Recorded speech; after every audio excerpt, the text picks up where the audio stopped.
నమస్కారం కృష్ణారావు గారు. అవేర్ టాక్స్కి పునఃస్వాగతం. మనము ఇదివరలో శ్యామలరావు గారిని ఈఓగా అపాయింట్ చేసిన తర్వాత ఒక చిన్న వివరణ అది ఇచ్చాము మనము. మరి టీటీడీలో కొత్తగా జాయిన్ అయిన తర్వాత శ్యామలరావు గారు తన వంతు కృషి ఆయన చేస్తున్నారు. మామూలుగా వెళ్ళి క్యూ లైన్లు పరిశీలించడము, అట్లాగే వెంగమాంబ అన్నదాన సత్రంలోకి వెళ్ళి అక్కడ అన్నీ వెరిఫై చేయడము, తర్వాత మిగిలిన ఫెసిలిటీస్ చూడడము, తర్వాత క్లీన్గా లేని ప్లేసెస్ అన్నీ చూడటము, మీరు ఏ విధంగా సడన్ సర్ప్రైజెస్ చేసి టీటీడీలో పెను మార్పులు తీసుకొచ్చారు. ఆయన కూడాను ఆయన కృషిగా చేస్తున్నారు. ఈ మధ్య రీసెంట్గా మనము మీడియా ద్వారా తెలుసుకున్నది ఏంటంటే ఆయన మన శ్రీవాణి టికెట్స్ అమ్మిన తర్వాత వచ్చిన డబ్బుని ఏం చేస్తున్నారు, ఎక్కడెక్కడికి వెళ్ళింది, దేన్ని స్పెండ్ చేశారు అనేది కూడాను ఒక వివరణకి, అట్లాగే మొత్తం అన్నింటికీ ఆయన 1 by 1 in depth trying to understand. అంటే ఒక రోజులో కాదు కానీ but slowly is making his effort to see that మొత్తం టీటీడీలో ఒక ప్రక్షాళన జరుగుతునే విధంగా ఆయన అడుగులు ముందరకు వేస్తున్నారు. సో ఆయన చేసే దీనికి మనం హర్షణీయం వ్యక్తపరుస్తూ, మీరు కూడాను మరి తిరుమల తిరుపతి దేవస్థానం ఈవో కింద చేశారు, పలు మార్పుల్ని తీసుకొచ్చారు. అయితే మీ రెజీమ్లో మీరు పనిచేసినప్పుడు ఈ పనులు చేయలేకపోయాము అనేటువంటి అన్ఫినిష్డ్ ఎజెండా అంటాం కదా, అలాంటివి ఏమైనా ఉన్నాయా అసలు? ఇప్పుడు మరి అటు మనము తిరుపతి స్విమ్స్ హాస్పిటల్స్ని కానీ, లేకపోతే అక్కడ వేద విద్య గురించి మీరు అక్కడ ఉన్నప్పుడు మరి ఆ వేద నిధికి చాలామంది ద్వారా కాంట్రిబ్యూట్ చేయించి దాని ప్రాపగేషన్కి దానికి అక్కడ వేద విశ్వవిద్యాలయం ఉంది. ఇట్లా ఓవరాల్గా టీటీడీ ఈ దీంట్లో ఏ విధమైన పెను మార్పులు తీసుకురావచ్చో మీరు ఏం చేయలేకపోయారు, దాన్ని కొంచెం మీరు వివరిస్తే బాగుంటుంది. అంటే నా సక్సెసర్ అడగాల్సిన క్వశ్చను ఈరోజు మీరు అడుగుతున్నారు. ఇది ఒక పెద్ద జబ్బు ఐఏఎస్లో. ప్రతివాడు వాడు మొదలెట్టేటప్పుడు నాకే తెలుసు అనుకుంటాడు, పక్క వాడిని అడగరు అంతకుముందు ఎంతవరకు చేశారు ఏంటి అనేది. నేను ఎక్స్పెక్ట్ చేశాను, జరగలేదు. ఎనీవే, మీరు అడిగింది కరెక్ట్. కొన్ని ఇష్యూస్ ఇవి ఇంకొంత చేసుంటే బాగుండేది, టైం ఉంటే చేసేవాడిని అనుకున్నవి 4-5 ఉన్నాయి. 2-3 ప్రయత్నించి కూడా విఫలమైనవి. Because of media reaction, general reaction వల్ల ఆగిపోయినవి 2-3 ఉన్నాయి. ఒకటి అనుకోని మొదలుపెట్టి చివరిదాకా తీసుకుపోంది హిందూ ధర్మ ప్రచారంలో భాగంగా. నాట్ ఓన్లీ జస్ట్ హిందూ ధర్మ ప్రచారం, కల్చర్, మోర్ ఇంపార్టెంట్ ఈ సంస్కృతి, దానిని స్ప్రెడ్ చేయటంలో ఒకటి ఆలోచించా. బేసిక్గా రాను రాను క్లాసికల్ కళలకు, క్లాసికల్ డ్యాన్స్ కానీ క్లాసికల్ మ్యూజిక్ కానీ ఆదరణ తగ్గుతున్నది. ఆదరణ లేనిది ఏ కళ కూడా ఉండలేదు, ఎక్కువ కాలం మనుగలేదు. కారణం ఏంటి అంటే ఈ క్లాసికల్ కళలు, సాంప్రదాయ కళలు ఎంజాయ్ చేయాలన్నా, దానిని ఆస్వాదించాలన్నా నీకు కొంత దాంట్లో ఇనిషియేషన్ అవసరం. Just like that. ఈవెన్ మనకు కూడా పెద్దగా అనిపించదు, అది దాని అపీల్ ఉండదు. కొంత ఇనిషియేషన్ ఉంటే మాత్రం యూ కెన్ డెఫినెట్లీ ఎంజాయ్. అప్పుడే నీకు దానికి ఆదరణ అనేటటువంటిది వస్తుంది.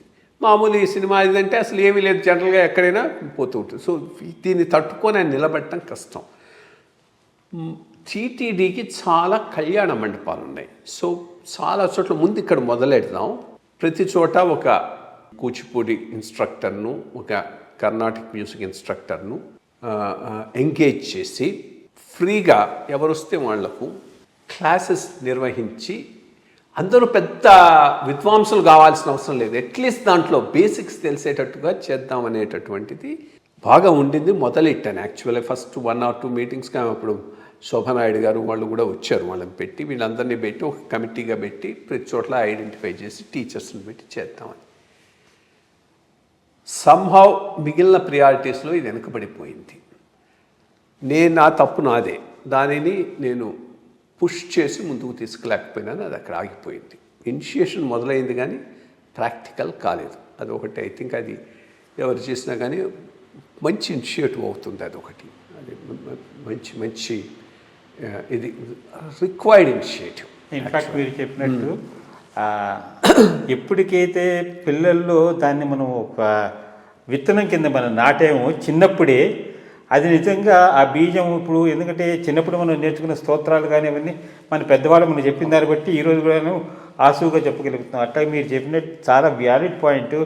అటు భగవద్గీత కానీ లేకపోతే మనకి లలితా సహస్రనామం, హనుమాన్ చాలీసా ఇట్లాంటి వాటన్నిటిని కూడా మనం చేస్తే పిల్లల్లో భక్తిభావం పెరుగుతుంది, మన కల్చర్ గురించి తెలుస్తుంది. ఇన్ఫ్యాక్ట్ ఈ విషయంలో మనకన్నా అమెరికా ముందంజలో ఉందని చెప్పుకోవచ్చు. ఎందుకంటే చాలా మటుకు అక్కడ వాళ్ళు ఇవి చెప్పి దాని అర్థం కూడా చెప్పి పిల్లలు ఒక విధమైన భక్తిభావాన్ని పెంచుతున్నారు. సో మీ ఆలోచనతో నేను కూడా ఏకీభవిస్తున్నాను. Thank you. అదొకటి. ఇంకొకటి ఇది కోర్స్ ఇది ఎందుకని ఆగిపోయిందంటే, నా towards the end of my stay there ఈ ఆలోచన వచ్చి దీన్ని మొదలెట్టాను. సైట్ గీటు సెలెక్ట్ చేయడం జరిగింది కానీ బట్ ముందుకు పోలేదు. ఇట్ న్యాచురల్లీ నెక్స్ట్ ఏవో ఎవడో ఇంట్రెస్ట్ తీసుకోలేదు.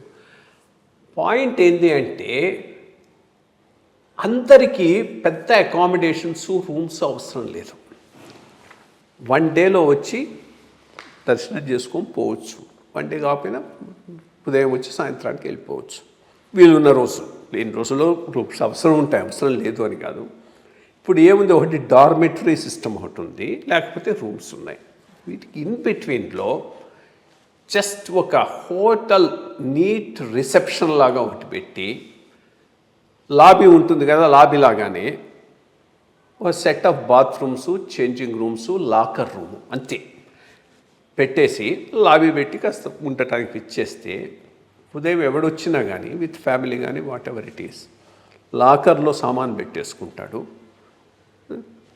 నీట్ గుడ్ బాత్రూమ్స్, టాయిలెట్స్ ఉంటే వాడి అవసరాలు తీసుకుంటాడు, చేంజింగ్ రూమ్స్లో చేంజ్ చేసుకుంటాడు, వెళ్ళిపోయి దర్శనం చేసుకొని సాయంత్రానికి తిరిగి వచ్చి తీసుకొని పోతాడు. అటువంటి ఒక 10-15 places with good number of these things తయారు చేద్దామని చెప్పి ఒక దాంతో స్టార్ట్ చేద్దామని సైట్ గీట్ ఐడెంటిఫై చేశాం. కానీ బట్ ఏమవుతుంది, నెంబర్ ఆఫ్ ఈ అకామిడేషను, గెస్ట్ హౌస్లు తగ్గించుకోవచ్చు. యాక్చువల్గా టీటీడీ తిరుమల పైన ఎంత తక్కువ ఈ కాంక్రీట్ ఉంటే అంత మంచిది. సో దానికి దోహదం చేస్తుంది అనేది ఐడియా. అది కూడా ముందుకు పోలేదు. మూడోది ఏంటంటే, ఇది కూడా టువర్డ్స్ ది ఎండ్ వచ్చింది కాబట్టి కుడ్ నాట్ ఫ్రక్టిఫై. ఇప్పుడు ఎట్లా ఏదో 1-2 హోటల్స్ ఉంటాయి, అవి ఆక్షన్ చేసేస్తారు. ఇంకా వాళ్ళకే అక్కడ మొనోపలి లాగా ఉంటున్నది.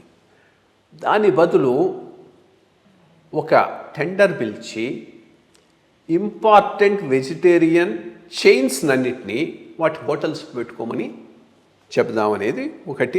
అది టెండర్ ప్రాసెస్ కూడా మొదలెట్టాను, అక్కడ ఆగిపోయింది. టెండరింగ్ కూడా అయిపోయిందో అది ప్రిపేర్ చేసే టైంలోనూ పోయింది. లైక్ సంథింగ్ లైక్ వుడ్లాండ్స్ ఒకటి పెట్టుకుంటాడు, మన ఎవడు తాజ్ హోటల్ ఒకటి పెడతాడు, కామత్ ఒకటి పెట్టుకుంటాడు, ఇంకోటి పెట్టుకుంటాడు, 4, 5, 6.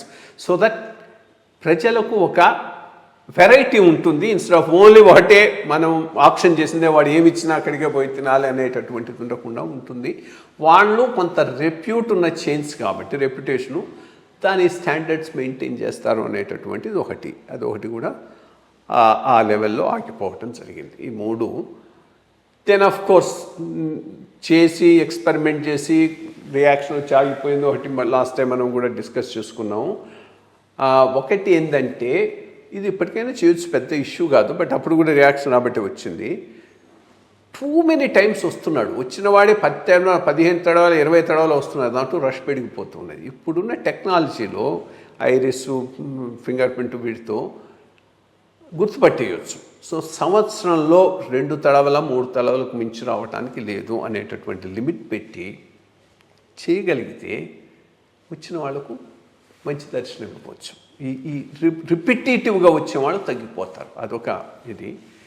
దెన్ ఆఫ్ కోర్స్ బాగా రష్ ఉన్న రోజుల్లో, విపరీతంగా రష్ ఉండి ఇంకా ఎడుదిరిగి వెనకుదిరిగి పోతారు అనుకున్న టైముల్లో విమాన వెంకటేశ్వర దర్శనం ద్వారా మనం తృప్తి ఇవ్వగలం అనేది. ఇది కూడా అప్పుడు ఈ 2 ఎక్స్పెరిమెంట్ చేసి మీడియా నుంచి రియాక్షన్ రావడంతో ఆగిపోయినవి ఇవి. ఇదొకటి.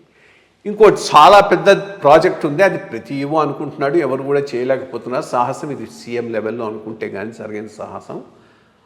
బట్ మంచి ఐడియా అది. అంటే ఎవరు వచ్చినా ఈరోజు మనం 50,000 మందికే మనం దర్శనం ఇవ్వగలము అంటే 50,000కు మించి తిరుమలకు వచ్చే అవకాశం ఉండకూడదు. దానికి ఏం చేయాలి? తిరుపతిలోనే ఒక పెద్ద ప్రాంగణం ఏర్పాటు చేసి both for accommodation as well as food free కూడా చేయొచ్చు. అది చేసి అక్కడ సీనియారిటీ ప్రకారం వచ్చిన వాళ్ళను 50,000 పైకి ఆ రోజు రావడానికి అనుమతించడం. వచ్చే వాళ్ళు ప్రిపేర్ అయ్యి రావాలి. ఆ స్లాట్ను బట్టి ఉన్న దీన్ని బట్టి 2 days ఉండటానికా 3 days ఉండటానికని. ఆ రకంలో చేయగలిగితే ఏం లేదు. ఆ వచ్చిన 50,000 మందికైనా నువ్వు 40,000 మంది దాకా ఐ థింక్ రీజనబుల్లీ గుడ్ దర్శనం ఇవ్వగలుగుతాం రోజుకి. అయితే ఇంకా తక్కువైతే 20-30 అయితే ఇంకా బాగుంటుంది. రీజనబుల్గా చూపెట్టి పంపించవచ్చు. అంతవరకు డైలీ ఇంటేక్ని రెస్ట్రిక్ట్ చేసే విధానం ఉంటుందా? ఇది చాలా ఈవోలు ఆలోచించారు, ప్రాజెక్ట్ రిపోర్ట్లు అవి తయారైనాయి, బట్ ఎవరు కూడా సాహసం చేయలేకపోయినారు. ఎందుకంటే ఈవో లెవెల్లో చేసే సాహసం కాదు ఇది. ఇది ఎప్పటికైనా కానీ సీఎం లెవెల్లో తీసుకోవాల్సిన డెసిషన్. దీని మీద వచ్చే రియాక్షన్ కూడా ఫేస్ చేయడానికి రెడీగా ఉండాలి. ఏది పొలిటికల్ లీడర్షిప్. అప్పుడే అది అమలు చేయడానికి వీలవుతుంది. సో ఇవి కొన్ని ఇష్యూస్. అదర్వైజ్ బాగానే ఉంటుంది ఐ థింక్. అలాగే రీసెంట్గా ఒక చిన్న విమర్శ కూడా వచ్చింది. మీరున్నప్పుడు మరి భగవంతుడి దగ్గరికి వచ్చేటప్పుడు డ్రెస్ కోడ్ అని ఒకటి పెట్టారు.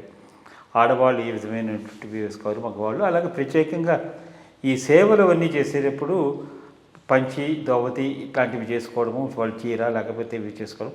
ఈ మధ్య వినిపిస్తుంది ఏంటంటే అవతల వాళ్ళు ఎవరైతే ఈ సేవలు చేయదలుచుకున్నారో వాళ్ళకి ఏ విధమైన దుస్తులు ధరించాలనేటువంటి అవగాహన కలిగించట్లేదు.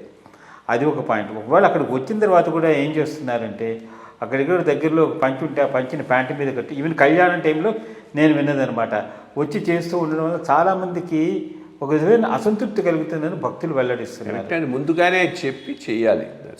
సో ఎస్పెషలీ సేవలకు వచ్చే వాళ్ళకు లిమిటెడ్ నెంబర్ కాబట్టి ముందే మెసేజెస్ పంపించవచ్చు.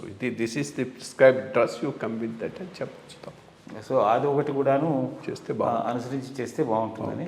సో మంచి విషయాలు చేస్తే ఐ థింక్ శ్యామలరావు గారికి మనం మాట్లాడుకున్న విషయాలు తెలిస్తే ఈ దశగా కొంచెం అఫ్కోర్స్ ఆయన చాలా ప్రోయాక్టివ్గానే వెళ్తున్నారు.